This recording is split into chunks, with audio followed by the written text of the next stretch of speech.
بسم اللہ الرحمن الرحیم۔ السلام علیکم ناظرین، آج ہم آپ کو ہمارے پیارے نبی حضرت محمد صلی اللہ علیہ وسلم کی ولادت با سعادت کی شب ہونے والے چند معجزات کے بارے میں بتائیں گے۔ روایت ہے کہ حضرت آمنہ رضی تعالی عنہا فرماتے ہیں کہ نبی کریم صلی اللہ علیہ وسلم کی ولادت با سعادت کی رات ایک نور میں نے دیکھا کہ مجھ سے نکل کر آسمان پر گیا۔ اس کے بعد پھر کئی عورتیں دیکھیں جو بہت خوبصورت تھیں۔ میں نے یہ سمجھا کہ شاید یہ عبد المناف کی بیٹیاں ہیں۔ یہ دیکھ کر میں بہت خوش ہوئی۔ پھر کچھ دیر بعد معلوم ہوا وہ نہیں ہیں، وہ کوئی اجنبی ہیں، اور معلوم ہوا کہ یہ عورتیں بی بی مریم اور آسیہ خاتون فرعون ملعون کی بیوی تھیں۔ وہ دونوں خدا کے حکم سے بہشت سے حوروں کو لے کر میری تہنیت کو آئی ہیں۔ اور اسی وقت ایک آواز میں نے سنی کہ اس لڑکے کو آدمیوں کے چشم سے فی الحال پوشیدہ رکھنا۔ اور پھر دیکھا کئی آدمیوں کو وہ اپنے ہاتھوں میں عطریات، خوشبو، مشک و عنبر لے کر آئے کھڑے ہیں، اور بہت سے پرند ہوا میں اڑنے والے نامعلوم کہاں کہاں سے میرے گھر پر آئے۔ جب میں نے ان کو دیکھا تو چونچیں ان کی زمرد سبز کی تھیں اور پر ان کے یاقوت سرخ کے تھے، اور ان کو دیکھتے ہی میری آنکھیں روشن ہو گئیں۔ اور اس وقت 3 جھنڈے میں نے دیکھے، ایک مغرب کو، ایک مشرق کو، اور ایک کعبہ پر موجود ہے۔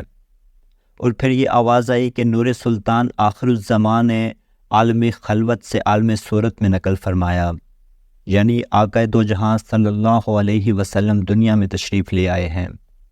چہرہ مبارک چاند سے بڑھ کر روشن تھا۔ دنیا میں تشریف لاتے ہی آپ صلی اللہ علیہ وسلم اپنی روشن پیشانی زمین کے اوپر رکھ کر سجدہ گزار ہوئے۔ اس کے بعد دونوں ہاتھ اٹھا کر آسمان کی طرف مناجات کی اور ساتھ ہی یہ کلمہ پڑھا، لا الہ الا اللہ انا محمد الرسول اللہ۔ اس کے بعد ایک سفید بادل آ کر میری گود سے اٹھا کر ان کو لے گیا۔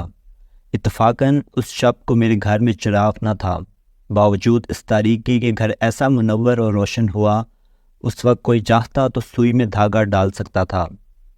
اس کی روشنی سے ملک شام نظر آیا۔ پھر اسی وقت غیب سے ایک آواز آئی کہ محمد صلی اللہ علیہ وسلم کو مشرق و مغرب اور تمام جنگلوں میں لے جا کر پھراؤ، اور ان کو وہ تمام حالات دکھاؤ تاکہ تمام مخلوق میں ان کا نام ظاہر ہو۔ اور پھر اسی وقت ایک ابر سفید نمودار ہوا، اور اس سے آواز آئی کہ اس پیغمبر کے نور کو پیغمبروں کی ارواح مقدسہ پر جلوا دو۔ ایک روایت سے یہ بھی معلوم ہوتا ہے کہ اس آواز غیبی سے بی بی آمنہ بہت حیران ہوئیں۔ اس کے بعد پھر 3 شخصوں کو دیکھا، اور ان کا چہرہ مانند آفتاب کے روشن تھا، اور ان میں ایک ہاتھ میں آفتاب چاندی کا، اور دوسرے کے ہاتھ میں سونے کا تھال، اور تیسرے کے ہاتھ میں ریشمی کپڑا سفید رنگ کا تھا۔ اور وہ اپنے ساتھ میں حضرت محمد صلی اللہ علیہ وسلم کو لے کر آئے، اور پھر اس ریشمی کپڑے سے ایک انگوٹھی نکالی۔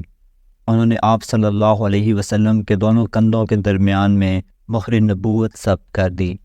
پھر آپ کو اس ریشمی کپڑے میں لپیٹ کر میری گود میں دیا، اور ان آدمیوں میں سے ایک آپ کے کان میں بہت کچھ کہا۔ اس کو میں نہ جان سکی۔ ایک دوسرے شخص نے دونوں آنکھیں ان کی چوم کر کہا، اے محمد صلی اللہ علیہ وسلم، اللہ تعالیٰ نے آپ کو علم لدنی بخشا ہے۔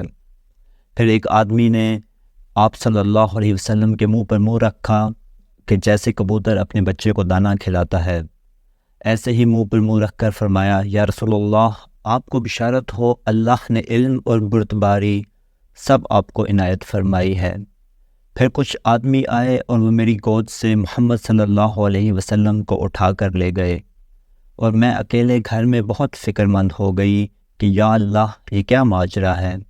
پھر اس گھڑی وہ واپس لے آئے، ان کے چہرے چاند جیسے چمکتے تھے۔ پھر ایک آواز آئی کہ اے مومنہ، اس لڑکے کو حفاظت سے رکھو، اور اپنے دل میں کچھ ڈر نہ لاؤ۔ ہم لوگ ان صلی اللہ علیہ وسلم کو حضرت آدم علیہ السلام کے پاس لے گئے تھے، اللہ ان کا محافظ اور مددگار ہے۔ پھر میں نے دیکھا کہ ایک شخص نے ان کے منہ پر بوسہ دے کر کہا، بشارت ہے تم کو اے محمد صلی اللہ علیہ وسلم، جو کوئی آپ پر ایمان لائے گا وہ حشر کے دن آپ کی امت میں داخل ہوگا اور دوزخ کے عذاب سے نجات پائے گا۔ یا اللہ، ہم گنہگاروں کو ان کی محبت میں ہمیشہ رکھنا۔ اور ان کی شفاعت کا امیدوار فرمانا۔ آمین بجاہ نبی الامین صلی اللہ علیہ وسلم۔ اس طرح کی مزید معلوماتی ویڈیوز دیکھنے کے لیے ہمارے چینل کو سبسکرائب کریں۔